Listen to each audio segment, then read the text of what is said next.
Mumbai cricket असोसिएशनच्या निवडून आलेल्या उमेदवारांनी घेतली मनसे अध्यक्ष राज ठाकरेंची भेट। सर्व पदाधिकाऱ्यांचं अभिनंदन करत क्रिकेटसाठी शक्य ते सर्व मदत करण्याचं राज ठाकरेंचं आश्वासन।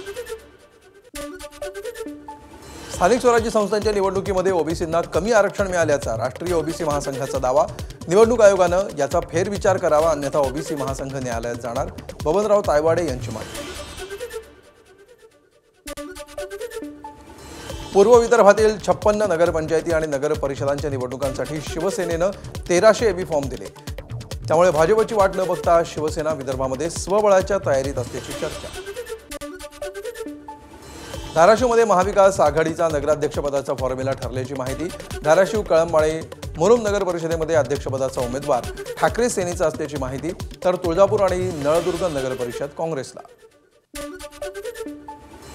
परभणीच्या पाथरी तालुक्यातील पाथर गव्हाण शिवारामध्ये 15 एकरवरील ऊस जळून खाक।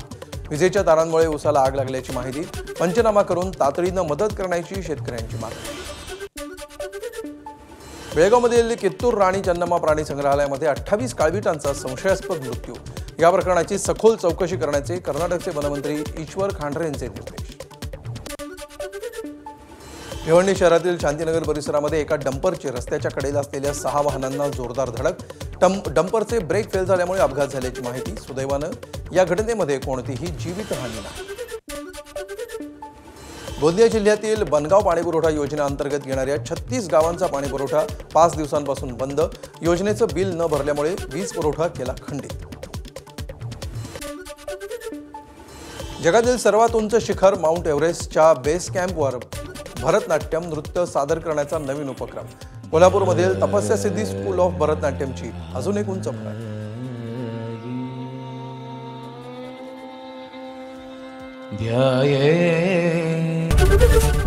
एबीपी माझा, उघडा डोळे बघा नीट।